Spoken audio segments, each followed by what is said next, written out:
नमस्कार विद्यार्थी मित्रांनो, व्यंकटेश एज्युकेशन अँड संस्कृती या आपल्या चॅनेलवर सर्वांचे सहर्ष स्वागत आहे। आजच्या व्हिडिओमध्ये आपण मंथन राज्यस्तरीय सामान्य ज्ञान परीक्षा इयत्ता चौथी बघा 2000 तर मग आपण आजच्या व्हिडिओमध्ये इयत्ता चौथीची गणित या विषयाची प्रश्नपत्रिका सोडवून घेणार आहोत। सर्वांनी व्हिडिओ शेवटपर्यंत बघा, कारण प्रत्येक प्रश्न आपल्या परीक्षेच्या दृष्टीने महत्त्वाचा आहे। येथील प्रत्येक प्रश्न आपण स्पष्टीकरणासहित सोडवून घेणार आहोत, त्यामुळे तुमचा स्कोअर वाढण्यासाठी नक्कीच या व्हिडिओची तुम्हाला मदत होणार आहे।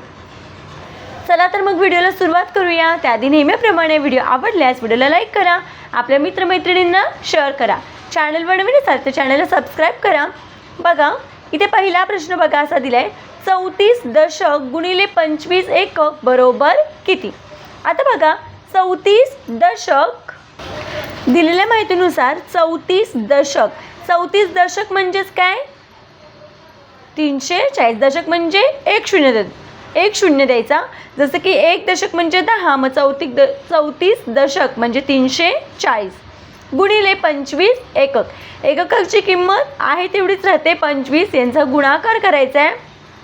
बघा 25 शून्य शून्य, 25 चौक 100, शून्य हाताला आले 10, 25 त्रिक 75, 75 आणि 10 85। मग बघा बरं आपलं उत्तर किती आलं आहे 8500। मग बघा बरं 8500 पर्याय क्रमांक 3 मध्ये आहे, म्हणून मी इथे आपल्या या प्रश्नाचं उत्तर आहे पर्याय क्रमांक 3 8500। पुढचा प्रश्न बघूया, 9/18 या अपूर्णांकांचे अतिसंक्षिप्त रूप कोणते। आता बघा अतिसंक्षिप्त रूप म्हणजे काय, त्याला भाग घालवायचा आहे की नाही। मग बघा बरं 9 आणि 18 हे 9च्या पाड्यामध्ये आहेत। मग बघा इथे 9नी भागलं, इथे पण 9नी भागलं, मग बघा 9 एके 9 आणि 9 दुने 18, मग आपलं उत्तर आलं काय 1/2। मग बघा बरं पर्याय क्रमांक 4 मध्ये 1/2 आहे। पुढचा प्रश्न बघूया, सोबतच्या घड्याळात किती मिनिटांनंतर 3:45 वाजतील। सगळ्यात महत्त्वाचं 3:45 म्हणजे किती, तर 3:45 म्हणजे 3:45 आहे की नाही, 3:45 मग आता या घड्यामध्ये किती वाजले बघा, 3च्या पुढे तास कट आहे आणि मिनिट कटा कुठे आहे 4 वर आहे। मग आपल्याला माहिती आहे 5 चौक 20, मग या घड्यामध्ये 3:20 झालेली आहेत। यांची वजाबाकी करूया, 5तून 0 गेले 5, 4तून 2 गेले 2 आणि ते 0, म्हणजे अजून 25 मिनिटांनी या घड्याळामध्ये 3:45 होतील। आता बघा इथून आपण मिनिटं मोजूया 9 पर्यंत, कारण 3:45 वाजता मिनिट काटा इथे येणार आहे। मग बघा 5, 10, 15, 20, 25, म्हणून इथं उत्तर आहे 25 मिनिटं, पर्याय क्रमांक 3। पुढचा प्रश्न खूप महत्त्वाचा आहे आणि हा परीक्षेला प्रश्न हमखास येणारच यासारखा प्रश्न। बघा बऱ्याच वेळा मुलांचा इथे गोंधळ उडतो, लगेच ते मुलं काय करतात इथे किंमत बघतात आणि काय विचारले स्वस्त, तर सगळ्यामध्ये कमी किंमत कुणाची आहे 75, तर लगेच त्या 75ला काय करतात टिक करतात। तसं नाही करायचं आहे, प्रश्न काळजीपूर्वक बघा, खालीलपैकी कोणती वस्तू सर्वात स्वस्त आहे। आता इथे 4 किलोग्रॅम साखर 160 रुपये आहे। आपण इथे काय करायचं, सगळ्याची किंमत म्हणजे सगळ्या वस्तूंची 1 किलोची किंमत काढायची आहे। बघा 4 किलोग्रॅम साखर बरोबर 160 रुपये। मग मला सांगा 160 भागिले 4 करायचं आहे की नाही, कारण 4 किलोग्रॅम साखर आहे, मग आपल्याला 1 किलोग्रॅमची साखर काढायची आहे, म्हणून मग या 160ला 4ने भागूया, 4 चौक 16 आणि 4 शून्य शून्य, म्हणजे बघा 1 किलो साखरची किंमत किती आहे 40 रुपये। आता बघा पाऊण किलोग्रॅम शेंगदाणे 75 रुपये आहेत। मग मला सांगा आता पाऊण किलो म्हणजे बघा हे किलोचं आहे, सपोज किलोचे हे 4 भाग, त्यातला हा एक भाग, हा एक भाग आणि हा एक भाग, म्हणजे 3 भाग, बरोबर आहे की नाही, 3 भाग म्हणजेच पाऊण किलो। मग आता इथे काय करायचं आहे 75 दिलेलं आहे, मग आपण पावची किंमत काढूया आधी, याला 3ने भागूया। मग बघा 3 एके 3, 3 दुने 6, 7तून 6 गेला 1 राहिला, वरून घेतले हे 5, 3 5 15, यांची वजाबाकी केली बाकी आली 0, उत्तर किती आले 25। पण हे 1 किलोची किंमत आहे का, नाही, ही पाव किलोची किंमत आहे। मग बघा ह्या पाव किलोची किंमत 25, इथे 25, इथे 25 आणि इथे 25.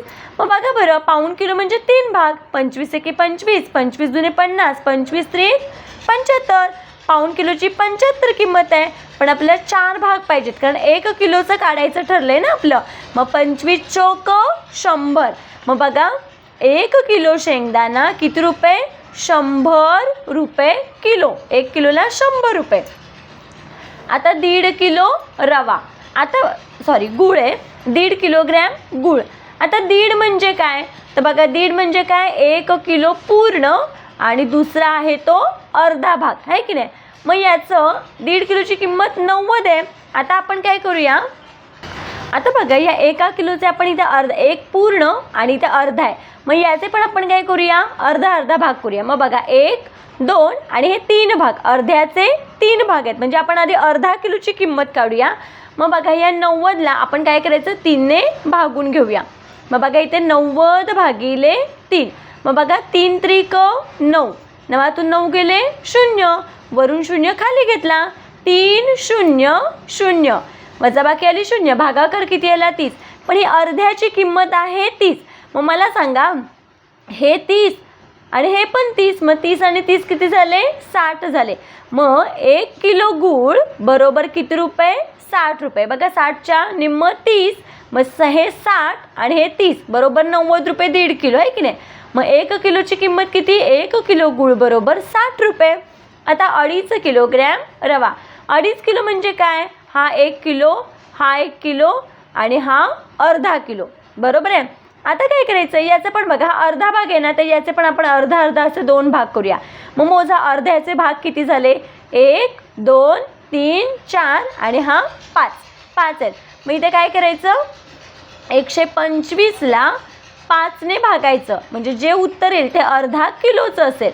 मग बघा 5 दुने 10, 12मधून 10 गेले 2 राहिले, वरून घेतला हा 5, 5 5 25, वजाबाकी किती आली? 0, बरोबर आहे. भागाकार किती आले? 25.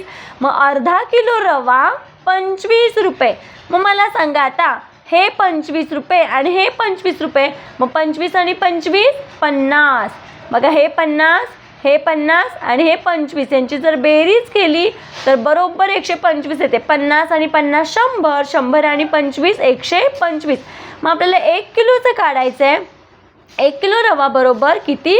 25 आणि 25 म्हणजे किती झालं? 50. म्हणजे 1 किलो रव्याची किंमत आहे 50 रुपये. आता हे झालं सगळ्या वस्तूंचं आपण 1 किलोमध्ये किती आहे ते काढलं.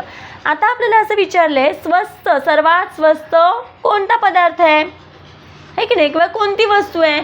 तर बघा मग 40 रुपये साखर आहे, 1 किलो साखर 40 रुपये, 1 किलो शेंगदाणे 100 रुपये, 1 किलो रवा 60 रुपये, 1 किलो गूळ 60 रुपये, 1 किलो रवा 50 रुपये. मग या सगळ्यांमध्ये कुणाची किंमत कमी आहे? तर 40 रुपये. 1 किलो साखर 40 रुपये, म्हणून मग सर्वात स्वस्त आहे पर्याय क्रमांक अ, साखर. मग बघा बरं साखर कुठे आहे? लगेच अ दिले म्हणून लगेच पहिल्या पर्यायाला गोल करायचं नाही.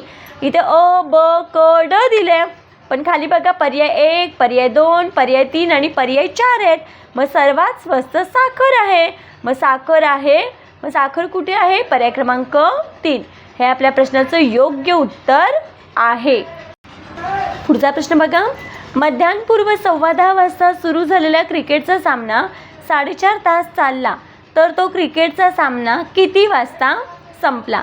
बघा मध्यान्हपूर्व म्हणजे काय?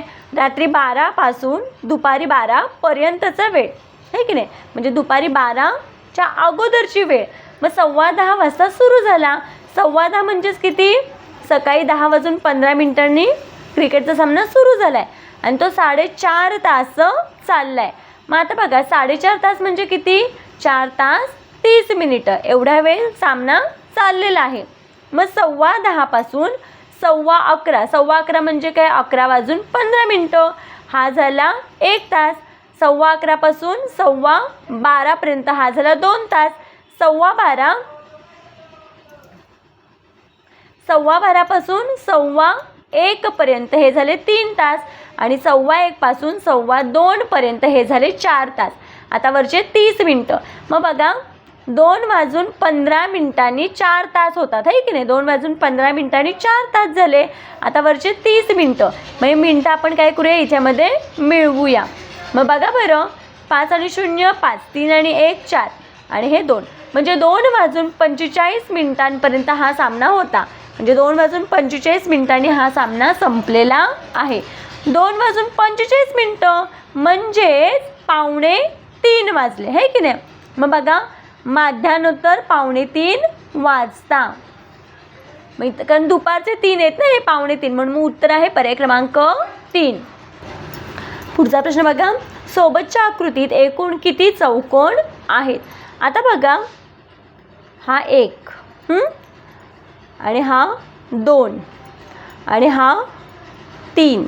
हां, आता बघा, हा इथून हा असा 1, म्हणजे इथे बघा मी इथे लिहिते ABC आणि BC मिळून 1 होतं, बरोबर आहे. म्हणजे हे दोन्ही एकत्र मिळून होतात, आहे की नाही, BC. आणि बघा, हा अखंड मोठा 1, म्हणजे त्याला आपण X नाव देऊया, ठीक आहे. मग एकूण किती चौकोन तयार झाले, तर 1 2 3, हा 4 आणि अखंड हा 1 5. पर्याय क्रमांक 3 योग्य उत्तर आहे. 10:30 वाजता तास काटा व मिनिट काटा यांच्यात खालीलपैकी कोणता कोन तयार होईल. आता बघा, हे घड्याळ आहे, इथे 12, इथे 6, इथे 3 आणि इथे 9. आता 10 कुठे असतात, तर 10 इथे असतात, बरोबर आहे. 10:30 वाजता, मग 10:30 वाजता तास काटा 10च्या आणि 11च्या मध्ये, म्हणजे इथे, आणि मिनिट काटा इथे. मग मला सांगा, आता हा बघा, इथे जर असतं तर 90 अंशाचा, म्हणजे काटकोन झाला असता, पण काटकोनापेक्षा मोठं आहे, मग ह्याला काय म्हणायचं, कोणता कोण, विशाल कोण. पर्याय क्रमांक 1 योग्य उत्तर आहे. पुढचा प्रश्न बघा, 20 मीटर लांब व 15 मीटर रुंद सभागृहास 1 चौरस मीटर मापाच्या एकूण किती फरशा बसवता येतील. आता बघा, सगळ्यात महत्त्वाचं म्हणजे हा सभागृह आहे, आयताकृती आहे ना, लांबी आणि रुंदी दिले, म्हणजे आयताकृती हा सभागृह आहे आणि त्याच्यामध्ये आपल्याला फरशा बसवायच्या, म्हणजे फरशामध्ये बसवतो आपण, आहे की नाही. मग मधल्या जागेचे मापन म्हणजे काय असतं, क्षेत्रफळ. म्हणजे ते आपल्याला काय करायचं आहे, आयताचं क्षेत्रफळ. मग आयताच्या क्षेत्रफळाचं सूत्र काय आहे, लांबी गुणिले रुंदी. मग बघा बरं, लांबी किती आहे 20 मीटर आणि रुंदी किती आहे 15 मीटर. मग आता काय करूया, यांचा गुणाकार करूया. 15 दुने 30, 15 0 0. आता क्षेत्रफळ आहे, दरवेळेस क्षेत्रफळ लिहिताना कसं लिहितो आपण, चौरस, आणि हे मीटर आहे म्हणून मग इथे चौमी लिहायचं या पद्धतीनं. मग बघा बरं, पर्यायामध्ये 300 आहे, पर्याय क्रमांक 4 मध्ये. म्हणून बघा, हे झालं आयताचं क्षेत्रफळ, आहे की नाही. ह्या जागेचं मापन आहे 300 चौरस मीटर. पण आपल्याला पुढे काय दिलं आहे, 1 चौरस मीटर मापाच्या एकूण किती फरशा बसवता येतील. आपल्याला फरशांची संख्या काढायची आहे. मग आता इथे काय करायचं आहे, फरशीचं क्षेत्रफळ. मग मला सांगा, आता फरशीचं क्षेत्रफळ काढण्यासाठी फरशीचा आकार कोणता आहे, चौरस आहे, म्हणजेच इथे काय येणार, चौरसाचे क्षेत्रफळ. मग आता बघा, चौरसाच्या क्षेत्रफळाचं सूत्र काय आहे, बाजूचा वर्ग. बाजू किती आहे फरशीची 1, मग 1चा वर्ग किती, 1च येणार आहे. 1चा वर्ग किती, 1च. मग या 300ला जर आपण या 1ने भागलं तर 300च येणार आहे ना. बघा बरं, हे 300 आहे, 300ला आपण 1ने भागलं, 1च्या पाड्यामध्ये 3 आहेत, 1 त्रिक 3, वजाबाकी आली 0, वरून 0 घेतला, 0चा भागाकार, यासारखा आपण काय करतो, भागाकार, परत 0 खाली घेतला, 1 0 0, वजाबाकी आली 0, भागाकार किती आला 300. मग इथे उत्तर काय येणार, पर्याय क्रमांक 4 300 फरशा बसवता येतील. बघा, या प्रश्नांसाठी आपल्याला प्रश्न काळजीपूर्वक वाचणं खूप गरजेचं आहे. प्रश्न एकदा नाही समजला तर 2 वेळा वाचा, आधी समजून घ्या आणि मग सोडवायचा प्रयत्न करा. पुढचा प्रश्न बघा, एका वर्तुळाची सर्वात मोठी जीवा 12 सेमी लांबीची आहे, तर त्या वर्तुळाची त्रिज्या किती. आता बघा, हा वर्तुळ आहे, या वर्तुळाची सर्वात मोठी जीवा, पहिल्यांदा बघा, वर्तुळ केंद्रापासून इथपर्यंत जी रेषा असते त्याला आपण काय म्हणतो, त्रिज्या म्हणतो. जर ही त्रिज्या 2 असेल तर त्रिज्येच्या दुप्पट काय असतो, व्यास असतो. मग बघा, हे 2 तर हे पण किती असणार आहे 2 असणार आहे. मग वर्तुळाचा व्यास बरोबर किती ही रेषा आहे की नाही, मग त्याची लांबी किती येणार आहे 4 आहे की नाही. आता मला सांगा जीवा असते ती कडेला असते बरोबर आहे, ही असते ती काय असते जीवा असते. पण बघा वर्तुळाची सर्वात मोठी जीवा, मग वर्तुळाचा जो व्यास आहे तीच वर्तुळाची सर्वात मोठी काय असते जीवा सुद्धा असते. मग ही जर 12 असेल तर वर्तुळाची त्रिज्या विचारले, त्रिज्या म्हणजे इथून इथपर्यंत पूर्ण आहे 12 बघा, पूर्ण आहे 12. मग इथून इथपर्यंत किती निम्म, मग 12चे निम्मे किती 12/2 बरोबर किती 6. मग वर्तुळाची त्रिज्या किती आहे 6 सेमी. पर्याय क्रमांक 2 हे आपल्या प्रश्नाचं योग्य उत्तर आहे. पुढचा प्रश्न बघा, खालीलपैकी कोणत्या 2 आकृत्यांची परिमिती समान आहे. आता परिमिती सगळ्या मुलांना येते. परिमिती म्हणजे काय, बाजूंची बेरीज आहे की नाही, कडांची म्हणतो आपण, बाजूंची बेरीज म्हणजे ह्यांच्या मापनाची बेरीज. आता मला सांगा, ही जर 10 आहे, आयत आहे ना, ही जर 10 आहे तर हे पण 10च असणार आहे. हे 5 सेमी आहे तर हे पण 5 सेमी असणार आहे. मग आयताच्या परिमितीचं सूत्र काय वापरायचं आहे, 2 लांबी अधिक 2 रुंदी. मग 2 लांबी 2 गुणिले लांबी किती आहे 10, मग 2 गुणिले 10 अधिक रुंदी किती आहे 5 आहे, मग 2 गुणिले 5 बघा 10 दुने 20 अधिक 5 दुने 10, मग आपलं उत्तर किती आलं 30 सेमी आहे की नाही. आता इथे बघा चौरस आहे, चौरसाच्या चारी बाजू सेम आहेत. मग चौरसाची परिमिती सगळ्यांची आपल्याला परिमितीच काढायची आहे. चौरसाच्या परिमितीचं सूत्र काय आहे 4 गुणिले बाजू, मग बाजू किती आहे 6 आहे, मग 6 चौक 24 सेमी. आता त्रिकोण पण समभुज त्रिकोण आहे, सगळ्या बाजू सेम आहेत. मग त्रिकोणाची परिमिती काय 3 गुणिले बाजू, तिन्ही बाजूंची बेरीज किंवा 3 गुणिले बाजू लिहूया आपण. मग बाजू किती आहे 8 आहे, मग ही 8 आहे तर ही पण 8 ही पण 8 म्हणजे 3 वेळा 8 म्हणून मी ते 3 गुणिले 8, 8 त्रिक 24 सेमी. आता इथे बघा आयत आला परत 6, ही पण 6, हे 4 तर हे पण 4, समोरासमोरील बाजू सेम असतात. परत इथे आयताचे सूत्र काय 2 लांबी अधिक 2 रुंदी. 2 लांबी किती आहे 6 म्हणजे 2 गुणिले 6 अधिक 2 रुंदी किती आहे 2 गुणिले 4, ही रुंदी आहे ना. मग 6 दुने 12 अधिक 2 चौक 8, मग 12 आणि 8 किती झाले 20 सेमी. आता काय विचारले कोणत्या 2 आकृत्यांची परिमिती समान आहे. मग बघा बरं इथे 30 आहे 20 आहे 24 आणि 24, मग बघा ह्याची पण 24 आणि ह्याची पण 24 म्हणजे ब आणि क या आकृत्यांची परिमिती समान आहे. मग बघा बरं फक्त ब आणि क योग्य. पर्याय क्रमांक 3 हे आपल्या प्रश्नाचं योग्य उत्तर आहे. मग या पद्धतीनं आपण आजच्या व्हिडिओमध्ये परीक्षेसाठी जे महत्त्वाचे प्रश्न होते ते आजच्या व्हिडिओमध्ये आपण स्पष्टीकरणास आहेत आणि सोप्या पद्धतीने सोडवून घेतलेले आहेत. आशा करते आपल्या सर्वांना हा व्हिडिओ या ट्रिक्स आवडल्या असतील. तर नक्कीच व्हिडिओला लाईक करा, आपल्या मित्रमैत्रिणींना जास्तीत जास्त शेअर करा. चॅनलवर नवीन असाल तर चॅनलला सबस्क्राईब करा. आजचा व्हिडिओ कसा वाटला ते कमेंटमध्ये नक्की सांगा.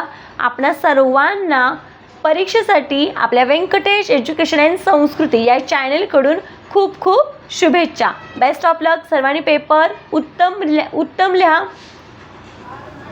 प्रश्न काळजीपूर्वक वाचा, विचार करा आणि मगच पेपर लिहा. चला भेटूया पुढच्या व्हिडिओमध्ये. तोपर्यंत नमस्कार. थँक्यू.